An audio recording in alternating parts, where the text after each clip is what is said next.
나는 이 훌륭한 젊은이를 내 아들 루키우스 클라우디우스 네로로 입양한다. 로마에서 가장 유명한 황제 중 한 명이 되기 전에 네로는 권력 다툼 속에서 자란 소년이었다. 그가 자란 가문에서는 황제와 혈연관계라는 것만으로는 안전하지 않았다.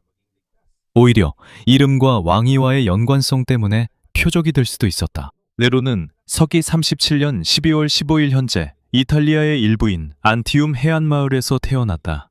그의 본명은 루키우스 도미티우스 아헤노바부스였다.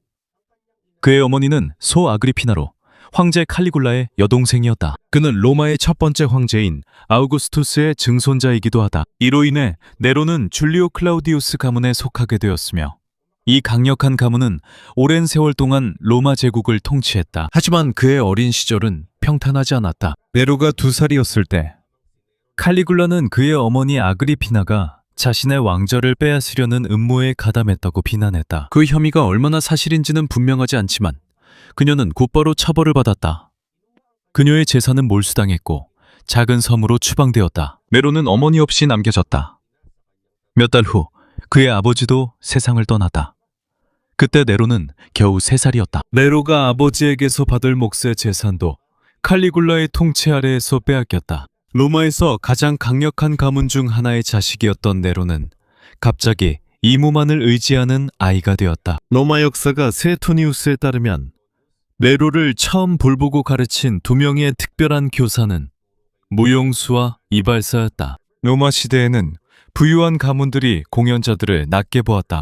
그래서 이 이야기는 네로가 어머니가 추방된 후 그의 신분이 얼마나 추락했는지를 보여준다. 하지만 네로의 삶에 관한 많은 세부 사항들은 그가 죽은 후 역사가들에 의해 쓰여졌다는 점을 기억하는 것이 중요하다. 그들 대부분은 네로의 통치에 반대했던 사람들과 연관되어 있었다. 그래서 그에 대한 모든 무서운 이야기를 고지곳대로 진실로 받아들여서는 안 된다. 분명한 것은 네로가 두려움과 배신으로 가득 찬 세상에서 자랐다는 것이다. 그의 삼촌 칼리굴라는 서기 37년에 황제가 되었다. 처음에는 많은 사람들이 그의 통치를 반겼다. 그도 유명한 장군 게르마니쿠스의 아들이었기 때문에 군인들과 평범한 로마인들의 신뢰가 높았다. 하지만 시간이 지날수록 그와 적대하는 사람들이 많아졌다. 그는 잔인하고 경솔하며 의심이 많다는 비난을 받았다. 누군가를 적으로 의심하면 그 사람은 지위나 재산, 심지어 목숨까지 잃을 수 있었다. 심지어 자신의 형제들조차 그의 분노를 피하지 못했다.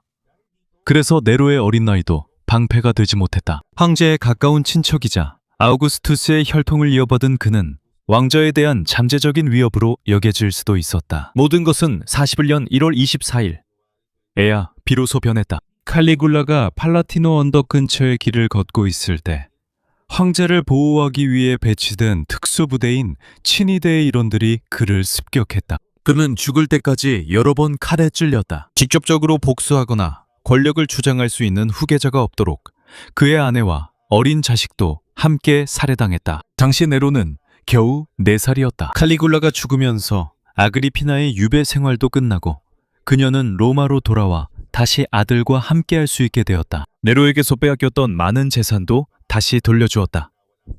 하지만 이것이 그들의 삶이 평화로워졌다는 뜻은 아니었다. 새로운 황제는 아그리피나의 삼촌이자 그녀의 아버지의 형제인 클라우디우스였다. 어린 네로는 이 변화가 자신을 로마 제국 전체에서 가장 강력한 위치로 이끌 것이라는 사실을 아직 알지 못했다. 이름도, 가족도, 재산도 거의 잃을 뻔했던 한 소년이 서서히 왕위에 오르기 위해 준비되어 갔다. 그리고 그를 그 자리에 올리기 위해 모든 것을 할 사람은 다름 아닌 그의 어머니였다.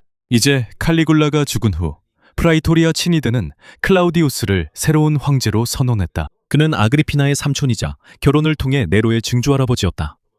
더 정확히 말하면 그는 아그리피나의 아버지의 형제였다. 클라우디우스가 한 첫 번째 일 중 하나는 아그리피나를 유배지에서 귀환시키는 것이었다. 마침내 아그리피나는 다시 아들과 함께할 수 있었다. 칼리굴라 시절에 잃었던 막대한 재산과 지위도 그들에게 다시 돌아왔다. 하지만 아그리피나는 그들의 운명이 언제든 다시 바뀔 수 있다는 것을 알고 있었다. 아그리피나는 황제의 결정 하나로 돈, 가족, 자유를 모두 잃어본 경험이 있었다. 그래서 그는 로마 내에서 자신의 인맥을 만들기 시작했다. 그는 부유한 로마 관리인 가이우스 살루스티우스 파시에누스 크리스푸스와 결혼했다. 그가 죽자 그의 막대한 재산 대부분이 아그리피나에게 돌아갔다. 고대 작가들 중에는 아그리피나가 남편의 재산을 차지하기 위해 그를 독살하거나 직접 손을 썼다고 주장하는 이들도 있었다. 하지만 그것이 실제로 일어났다는 충분한 증거는 없다. 이는 그녀를 탐욕스럽고 위험한 인물로 묘사하기 위해 만들어진 이야기의 일부일 가능성이 있다. 분명한 것은 그녀가 부유하고 강력한 여성이 되었다는 점이다. 서기 48년에 클라우디우스는 자신의 아내 미살리나를 반역과 황제에 대한 음모 혐의로 고발된 뒤 죽였다. 클라우디우스는 아내 없이 남겨졌고 그의 아들 브리타니쿠스는 아직 어렸다. 이때 아그리피나는 네로를 황위에 가까이 두려는 기회를 보았다. 49년 AD에 클라우디우스는 자신의 조카 아그리피나와 결혼했다. 로마에서는 이런 결혼이 흔하지 않았다. 이 결혼을 허락하기 위해 상원의 법률 개정 승인이 필요했다. 클라우디우스의 진짜 의도가 무엇이었는지는 확실하지 않다.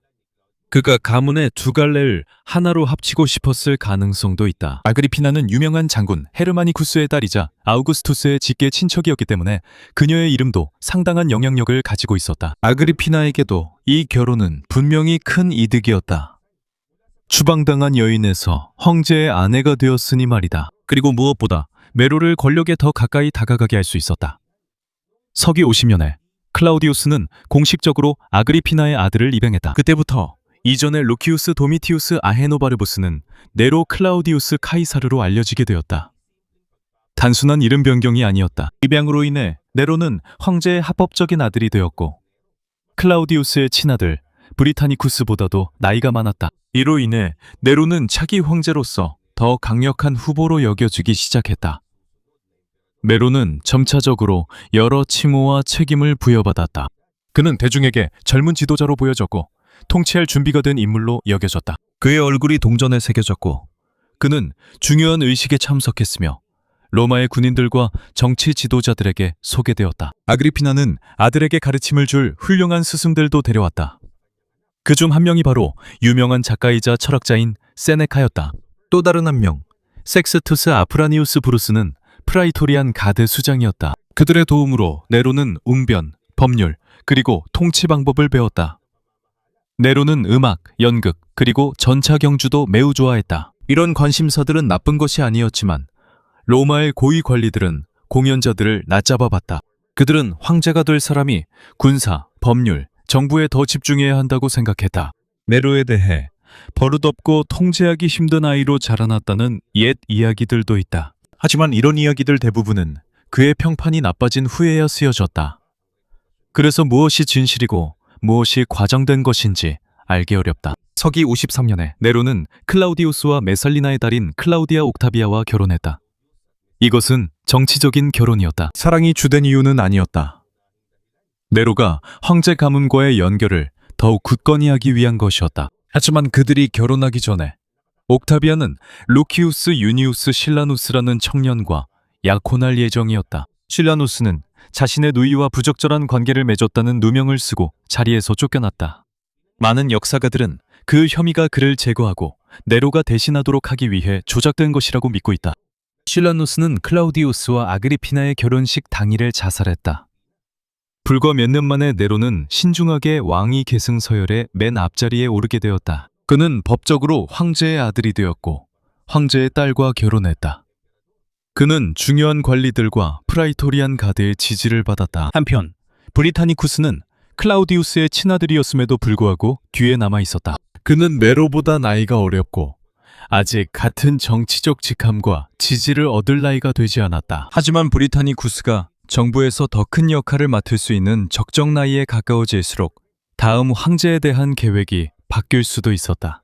그리고 서기 1354년 10월 13일 클라우디우스가 갑자기 사망했다. 고대 역사가인 타키투스, 수에토니우스, 그리고 카시우스 디우에 따르면 그는 버섯으로 독살됐을 수 있으며 아그리피나나 마노가 이를 꾸민 듯하다. 하지만 이 이야기들은 사건이 일어난 지 수년 후에 쓰여졌고 세부 내용도 서로 다릅니다.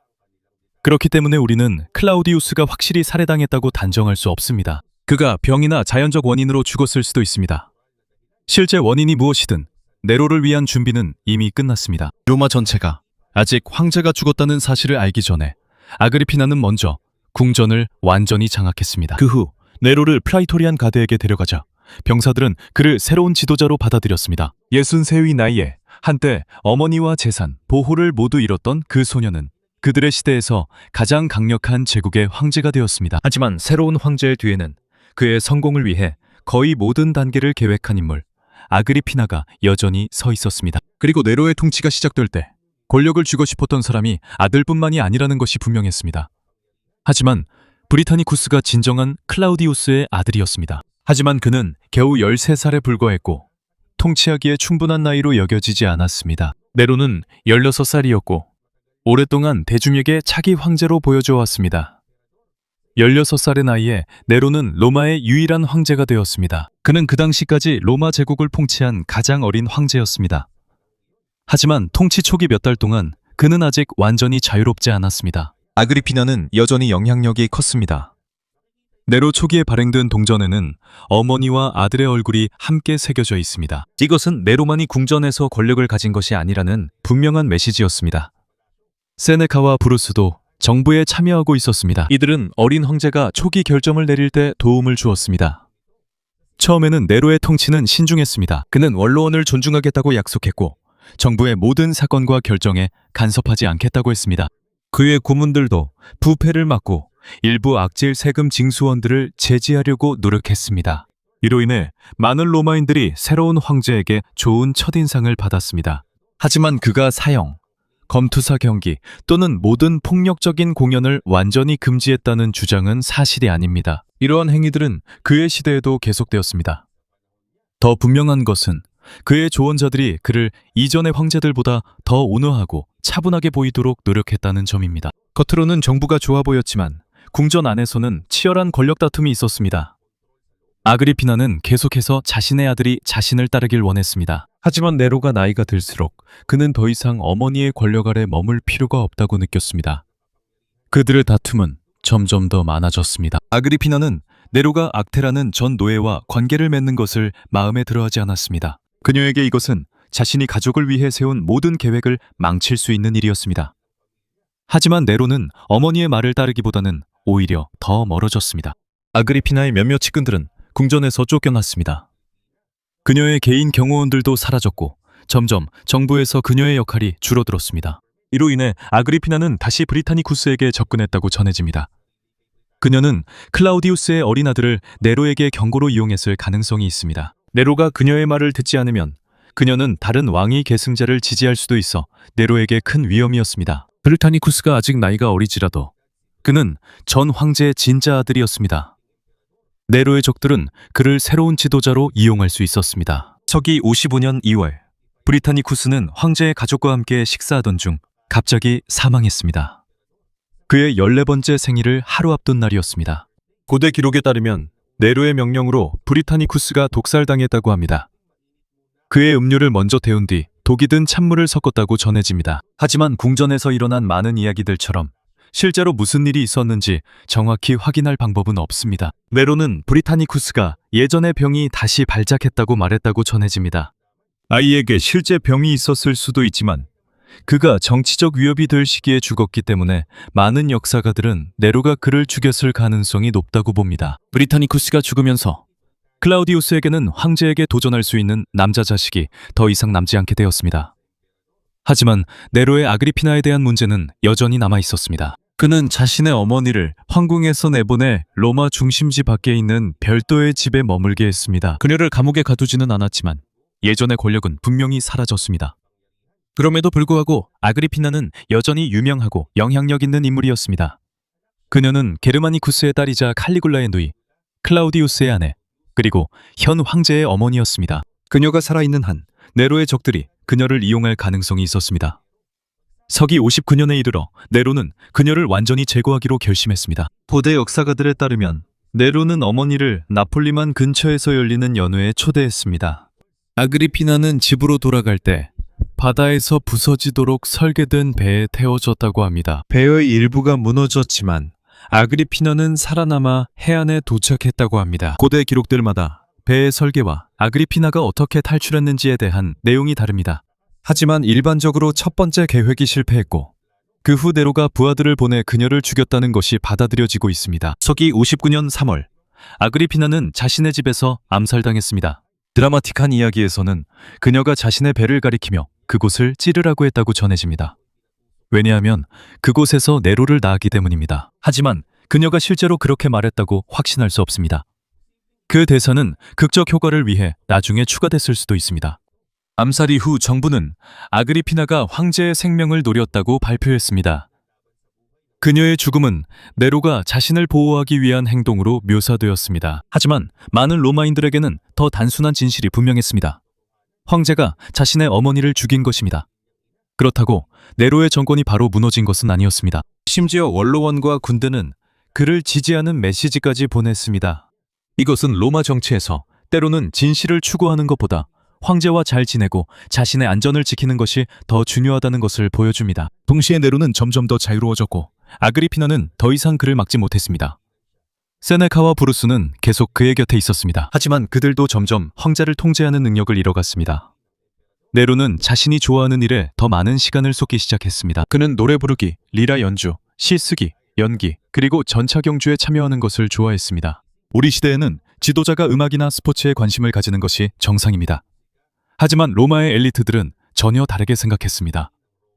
그들에게 황제는 위엄, 절제, 그리고 힘을 보여주어야 했습니다. 배우, 가수, 전차 경주 선수들은 그들의 사회에서 낮은 신분이었습니다. 그래서 네로가 대중 앞에서 공연을 시작했을 때 많은 원로원 의원들은 이것을 황제의 지위를 모욕하는 일로 여겼습니다. 모두가 그를 싫어했다는 뜻은 아닙니다.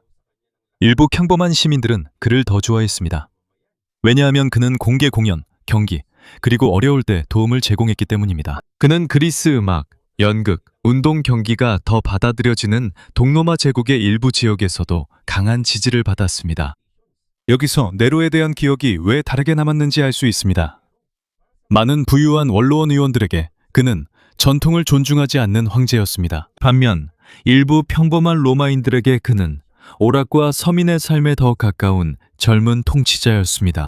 그에 대한 대부분의 기록된 역사는 상류층에서 나온 것입니다. 그래서 모든 이야기를 정확한 사실로 받아들이는 데에는 주의가 필요합니다. 하지만 이것이 그의 통치와 관련된 살인사건들을 지우지는 못합니다. 서기 62년 에브루스가 사망했습니다. 이것이 병 때문이었는지 아니면 다른 이유가 있었는지는 분명하지 않습니다. 그 후로 네로의 잘못된 결정을 막아주던 가장 중요한 인물 중 한 명이 더 사라지게 되었습니다. 세네카도 점차 정부에서 멀어졌습니다. 같은 해 네로는 클라우디아 옥타비아와 이혼했습니다. 그들의 정략 결혼은 오랫동안 행복하지 않았습니다. 그리고 자녀도 없었습니다. 한편 네로는 부유하고 권력 있는 여성인 포페아 사비나와 가까워졌고 그녀와 결혼하고 싶어 했습니다. 옥타비아는 아이를 낳지 못하고 부정하다는 혐의를 받았습니다. 처음에는 한 노예와의 관계를 맺었다는 혐의가 제기되었습니다. 하지만 많은 사람들은 네로가 그녀를 내쫓을 구실을 만들기 위해 이런 혐의를 조작했다고 믿었습니다. 옥타비아는 추방당했습니다. 이 소식이 알려지자 로마 시민들은 항의했습니다.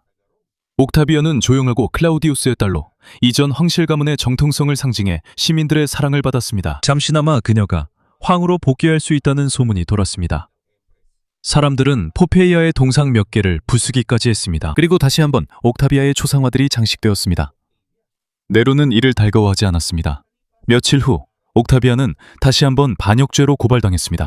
그녀는 판다테리아 섬으로 유배되었고 서기 62년 6월에 처형당했습니다. 그녀의 나이는 겨우 21살이었습니다. 그 후 네로는 포페이아와 결혼했습니다. 두 사람 사이에는 딸이 태어났지만 아기는 몇 달 만에 세상을 떠났습니다. 이 일로 황제는 깊은 슬픔에 잠겼습니다. 즉위한 지 8년도 채 되지 않아 브리타니쿠스, 아그리피나, 옥타비아가 모두 죽었습니다. 네로에 관한 다채로운 이야기들 중 얼마나 많은 부분이 과장되었는지는 논쟁의 여지가 있습니다. 하지만 이 세 번의 죽음은 그의 통치에서 분명한 변화를 보여줍니다. 처음에는 그의 권력을 제한하는 조언자들이 있었습니다. 이제는 그에게 아니오 라고 말할 수 있는 사람이 거의 남아있지 않습니다. 그리고 서기 64년 7월 18일 밤 재앙이 본격적으로 시작되었습니다. 로마의 파괴는 네로의 이름과 영원히 연결될 것입니다. 거대한 불길이 서커스 막시무스 주변에서 번지기 시작했습니다. 불길은 단 몇 시간 만에 상점, 집, 그리고 도시의 좁은 골목길까지 집어삼켰습니다. 하지만 네로를 비난하기 전에 중요한 질문에 먼저 답해야 합니다. 불이 시작됐을 때 황제는 과연 어디에 있었을까요? 사실 네로가 로마가 불타는 동안 연주를 했다는 유명한 이야기는 사실이 아닙니다. 불이 시작됐을 때 그는 도시에 없었습니다. 역사가 타키투스에 따르면 네로는 돌아와서 구호 활동을 도왔습니다. 그는 집을 잃은 사람들을 위해 몇몇 장소를 개방했고 음식을 제공했으며 임시 거처를 세웠습니다. 화재 이후에는 도로를 넓히고 새로운 건물들을 더 견고한 자재로 짓도록 했습니다. 하지만 네로는 화재로 피해를 입은 땅에 거대한 궁전을 지으면서 평판이 나빠졌습니다. 이 궁전은 도무스 아우레아, 즉 황금의 집이라고 불렸습니다. 이 때문에 네로가 자신의 궁전을 지을 땅을 마련하려고 직접 로마에 불을 질렀다는 소문이 퍼졌습니다. 확실한 증거는 없었지만 많은 사람들이 네로의 사치에 분노해 이 소문을 믿었습니다. 네로는 자신에게 쏠린 비난을 피하기 위해 로마에 있던 소수의 기독교인들을 처벌했습니다. 타키투스에 따르면 일부는 맹수에게 먹히고 일부는 불태워졌다고 합니다. 정확한 사망자 수는 알려지지 않았지만 처벌이 매우 잔혹했다는 것은 분명합니다. 이후 로마를 다시 짓고 궁전과 값비싼 공개 행사를 마련하면서 정부의 지출은 더욱 늘어났습니다. 세금이 늘어나자 원로원 의원들과 부유한 가문들의 분노가 커졌습니다. 서기 65년에 네로를 암살하고 그를 교체하려는 피소니우스 음모가 그려났습니다. 많은 사람들이 체포되거나 처형당했으며 스스로 목숨을 끊으라는 명령을 받았습니다. 여기에는 네로의 옛 스승이자 조언자였던 세네카도 포함되어 있었습니다. 그가 정말로 그 음모에 가담했는지는 확실하지 않습니다. 같은 시기에 그의 아내인 포파에아 사비나도 사망했습니다. 몇몇 고대 기록에 따르면 네로가 임신 중이던 그녀를 발로 찼다고 합니다. 하지만 임신 합병증으로 사망했을 가능성도 있습니다. 실제로 무슨 일이 있었는지는 확실하지 않습니다. 이후 네로는 스포루스라는 이름의 해방노예와 가까워졌습니다. 기록에 따르면 그는 스포루스를 거세하고 의식까지 치르며 결혼했다고 합니다. 이 일로 인해 로마 엘리트들은 더욱 분노했습니다. 그들에게 네로는 더 이상 황제의 지위를 존중하지 않는 것처럼 보였습니다. 66년 네로는 그리스로 갔습니다. 그는 노래, 연기, 전차 경주대회에 참가했습니다. 그는 경기를 제대로 끝내지 못해도 항상 우승자로 선언되었습니다. 황제에게 그가 졌다고 말할 심판은 아무도 없었던 것이 분명했습니다. 그는 그리스에서 그들의 문화를 좋아했기 때문에 환영받았습니다. 하지만 로마에서는 그가 통치보다는 공연에 더 관심이 많은 통치자로 여겨졌습니다. 68년이 되자 반란이 시작되었습니다. 발리아에서 가이우스 율리우스 빈덱스가 반란을 일으키고 스페인 지역 총독 갈바를 지지했습니다. 빈덱스는 패배했지만 갈바에 대한 지지는 계속 확산되었습니다. 결국 프라이토리아니 경비대, 원로원, 그리고 많은 군인들이 네로를 버렸습니다. 더 이상 자신을 위해 싸우려는 사람이 없다는 것을 알게 된 네로는 로마에서 도망쳤습니다. 그는 파온이라는 이름의 해방노예의 집에 숨어 지냈습니다. 한편 그는 국가의 적으로 선포되었습니다. 이는 그를 체포하고 처형할 수 있다는 의미였습니다. 마침내 서기 68년 6월 9일 군인들이 다가오자 그의 해방노예 에파프로디투스가 네로가 자신의 목을 찌를 수 있도록 도왔습니다. 네로는 겨우 30세였습니다. 그의 죽음으로 아우구스투스에서 시작된 율리우스 클라우디우스 왕조가 막을 내렸습니다. 하지만 로마는 평화롭지 않았습니다. 1년 동안 4명의 황제가 권력을 차지했다가 바뀌었습니다. 서기 69년은 네 황제의 해로 알려져 있습니다. 이것은 네로만이 문제가 아니었다는 것을 보여줍니다. 로마에는 새로운 통치자를 선택하는 명확한 방법도 없었습니다. 사람들마다 네로에 대한 시각도 달랐습니다. 많은 원로원 의원들과 역사가들은 그의 사치, 살인, 그리고 의심이 많음 때문에 네로를 지모했습니다. 하지만 일부 평범한 시민들과 동부 속주 사람들은 그가 공개 공연을 열고 화재 이후에 도움을 준 덕분에 계속해서 네로를 지지했습니다. 그래서 그의 적들이 네로에 대한 몇몇 이야기를 과장했을 가능성도 있습니다. 하지만 이것이 중요한 사건들을 지울 수는 없습니다. 그의 통치 아래에서 브리타니쿠스, 아그리피나, 그리고 옥타비아가 죽었습니다.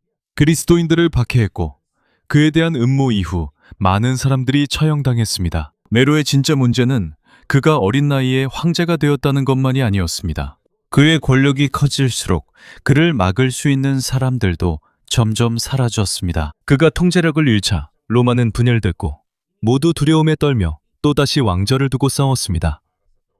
마지막으로 한 가지만 더 말씀드리겠습니다. 타키투스에 따르면 그는 일부 기독교인들을 사나운 짐승들에게 먹이로 주었고 또 일부는 불태워 죽였습니다. 정확한 사망자 수는 알려지지 않았지만 처벌이 매우 잔혹했다는 것은 분명합니다. 이 박해는 네로가 기독교 전통에서 악의 상징이 된 이유 중 하나입니다.